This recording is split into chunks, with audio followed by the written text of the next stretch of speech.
Hey friends, so one of my patrons requested a video about references. So I got my notes, I'm chilled out my armchair. Might have a cat join me at some point because I'm in prime location for getting catted.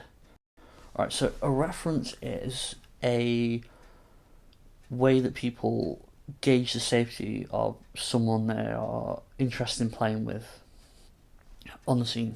So if I'm interested in going to play with Bob, then I might ask someone who Bob has previously played with for a reference. Um, this is also known as being vouched for by someone, um, and it's also commonly used in the context of event organisers. So people who organise BDSM events will often contact other organisers to get a reference for people who've attended events. They're also kind of often used to posthumously confirm or deny concerns about someone's played with. So if I played with Bob, using the Bob example again, if I was like, yeah, you know what, that thing was a little bit weird. It's not uncommon for people at that point to go and reach out to other people Bob has played with to be like, is this normal? Is this right? Is that what's that all about? Like most safety things, I'm kind of on the fence about how useful they are. As in, it's often introduced as a you should do this. This is definitely a thing you should do. But in reality, I don't know how effective it is all the time, especially when compared to other things you should be doing to stay safe. So I'm just going to break this down. I've got a few notes here. I'm just going to break it down into how and why you might use them. If you are interested in playing with someone and it's obvious to play with a bunch of people already, you might want to get in touch with people that played with previously. So ways you can find that out are having a look on their profiles, seeing pictures of people that previously played with, and you might potentially want to get in contact with them as some of those people. A word of warning is that some people might see this as a bit of an invasion of their privacy. So on both sides. So if you're interested in playing with Bob, Bob might see it as a bit of an invasion of his privacy. You contacting people that you have worked out that they've already played with, and as might people who've played with them. It's one of these things where, like, it feels like there should be an etiquette for it, but there isn't. So somebody could find that offensive and get upset by it, but by the same token, they might just think you're being really sensible and doing the right thing by contacting them. Same with Bob. Bob might think, oh, this is like an invasion of privacy, but Bob might also think, oh, well, what you're doing is sensible. So there's no one and done rule of this is definitely the right way to do things. It is if you're relying on if you're looking for a way that isn't going to upset someone or is definitely going to make everyone like you. I've got no guidance for you there.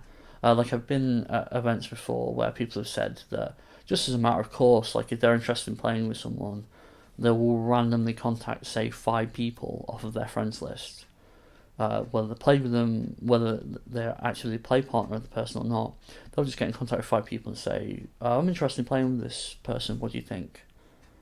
And some people might think that's super brash, that's super forward, but some people do it. It works for some people, and I think the thing with references is some people also say that people who get upset that people have approached other people for references have like that's a red flag that they're getting upset. Um, I don't know if I'd necessarily go that far. I think some people are more private than others, but I can understand what you mean. Like people are adamant that they don't want you talking with people they've already played with. That's I don't know, man. That's a little bit of a worry, I guess. So if you're looking to play with someone, understand the social collateral that people can have. So um, if I ask for a reference for Bob, Bob might be a really well-known person on the scene. Bob might have a bunch of people who say around them might feel pushed out by giving a negative reference. Um, it's not uncommon for people to say positive things about people they kind of don't like and feel a bit sketchy about because they don't want to They don't want to be pushed out of events. They don't want to get any heat from someone. Like we're especially on a scene. We're quite fairly close knit. Like the people who are active in BDSM, I think for the foreseeable future, is always going to be relatively a small group. As in, like, you're going to know a person who knows a person who knows a person. So going out there and saying negative things about someone specifically, some people might be hesitant to do that. So I guess, like, to a certain extent, take it with a pinch of salt, especially if they seem like they're quite well known. But there might also be things going on under the surface. So, for example, if people are, like, say, metamors in a polyamorous relationship, like, say you've got something which is, I guess, like, what do you call that? Let's call that a V. Yeah. So, this person is with this person, and this person over there is just with this person, but not with this person. This person might really hate this person, but doesn't want to say it because they want to upset this person. Stuff like that's pretty common on the scene. It tends to happen. So what if you are asked to give a reference? Really important point is be specific. So whenever I get approached to give a reference for someone, which tends to be quite often, and to be honest, it tends to be more for event stuff than it does for play stuff. So people tend to say, "Hey, this person RSVP to my event. Are they cool? What do you think of them?" And whether it's a request for reference like that, or it's, "Hey, I'm interested in playing with this person. What do you think of them?" I am very specific with what my experiences with them are. So, for example, how many times have I met them? In what context have I met them? How did they act in the context in which I've met them? This might sound really obvious, but you get a lot of things which I call, like, blanket references, which are like, "Hey, I spoke to this guy in a munch and he was really nice. Yeah, you should definitely go play with him. He's probably fine." Sometimes not even probably, like, "Oh, he's a super charming guy. You'll get on fine with him, like, in a private room on your own. Like, he's definitely not going to act any different." I don't even need to tell you what the issues with that are. People act very differently based on different contexts. So, if you are giving a reference, or even you're seeking a reference, note how specific it is. So, maybe ask what have your experiences of this person been like? Like, how do you know them? That sort of thing. Rather than being like, "Are they a safe person? Yes or no?"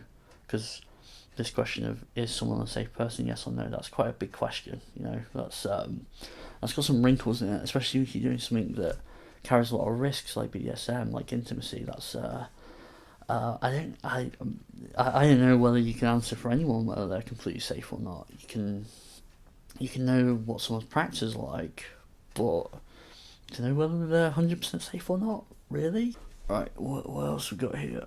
Yeah, so, yes, you just say how I met them, how many times I met them, how they acted in the context in which I interacted with them. And then and then they can do with that what they will. Vast majority of people, they come to events, they keep themselves to themselves, they're friendly, I like them, there's very few reasons to fall out with people. If they then go on to go to a play party, I might just check in afterwards and say, "Was that a good reference? Yeah, did you, what were your experiences with them like?" And if you hear back, "Oh yeah, they were fantastic here," then at least you can kind of mentally know that. But someone put a post on social media saying, "I've heard from numerous people that this person is dangerous.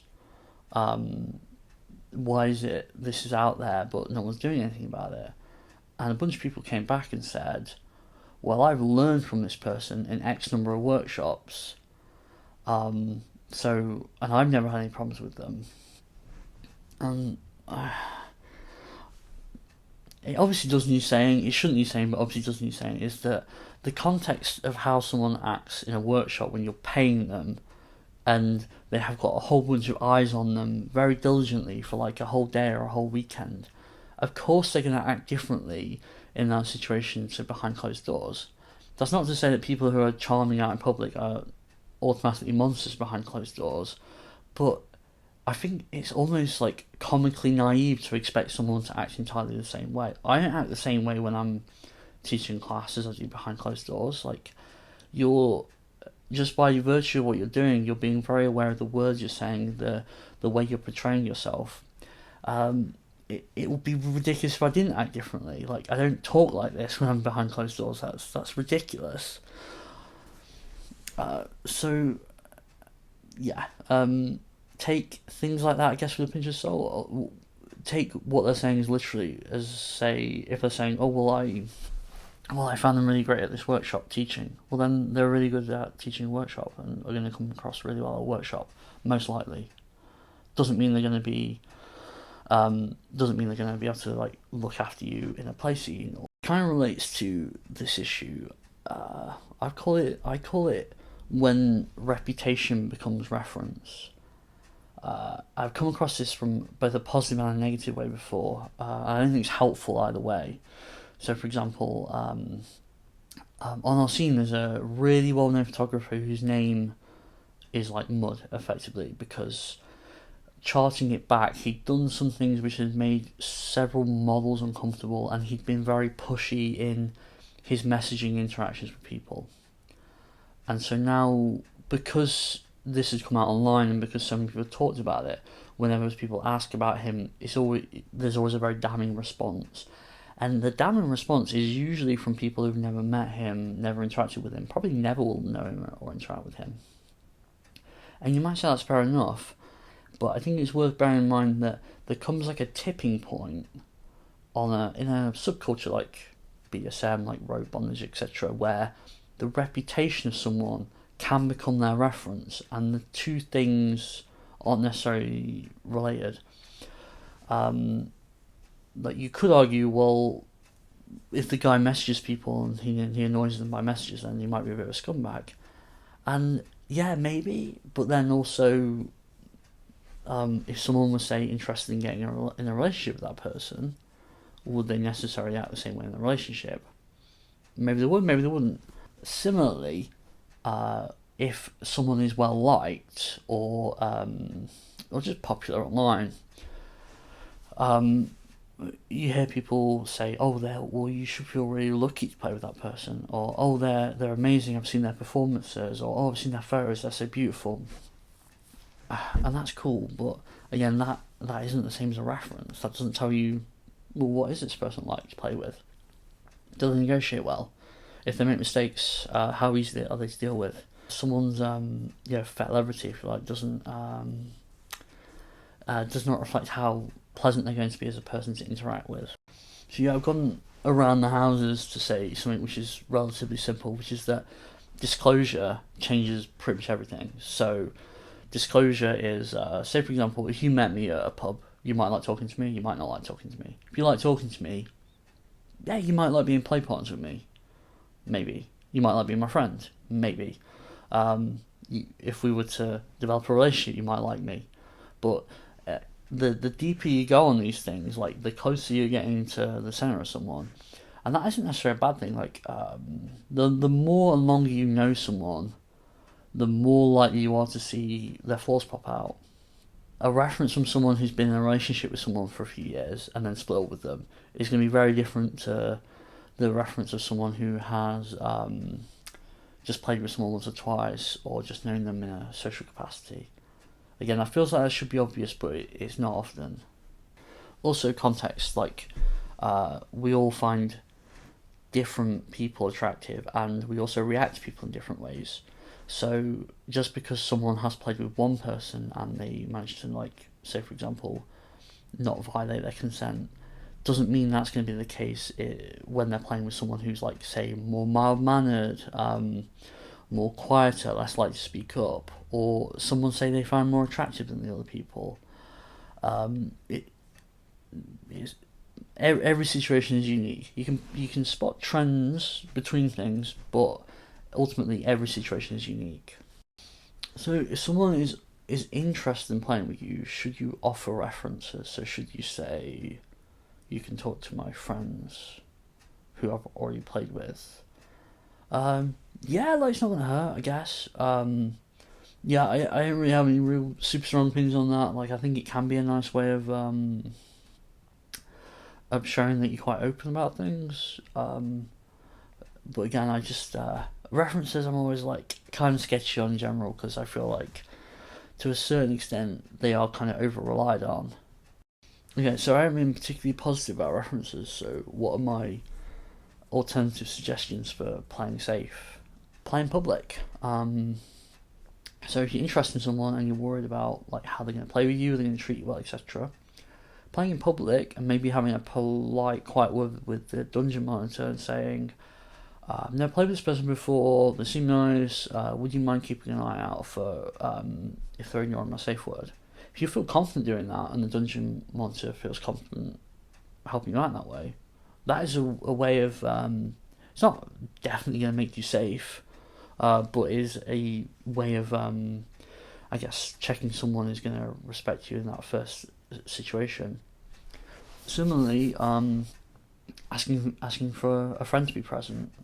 Word warning with this though is do communicate between you of like what you will do in the worst case scenario, because I've come across situations like this happening before where two friends have gone to play with someone, one watches, the other plays. A friend was watching and thinking, "Oh, I didn't really, it didn't seem like you were enjoying it." And afterwards they said, "Yeah, I didn't enjoy it," but they'd not actually had any kind of routine to go through of how they would come out of that situation if one of them had suspicions. So have a, if you are going to do that, have a brutal conversation on the lines of, okay, so if either of us think something is going bad here, what are we going to do? And how are we going to communicate that? Asking them tricky questions, like, if I'm not enjoying the scene, how am I going to tell you? If something is making me uncomfortable, how can I express that to you? Some people talk very differently to how they act, so that might not necessarily tell you everything, but their reaction to that question might tell you a fair bit in terms of how they're viewing this upcoming situation. So if they say something like, "Well, once we're playing, we're playing. You just got to deal with it," that might tell you something about how they're approaching this. Whereas if they say, "Oh, well, just say in normal words what's bothering you, and then we'll work out the best thing to do," that's probably going to give you more of an example of their mindset. Also, things like, have you ever had a play session where you felt like you were just going with the flow and things came up that you necessarily hadn't negotiated? It's a good question, man. Like, you might find something interesting about someone, or and if they're being, say, super evasive, then that'll tell you something. That's my initial thoughts on references. Do you use them? Do you like using them? Do you think I'm talking out my bum? Do you let me know? And I'll see you next time.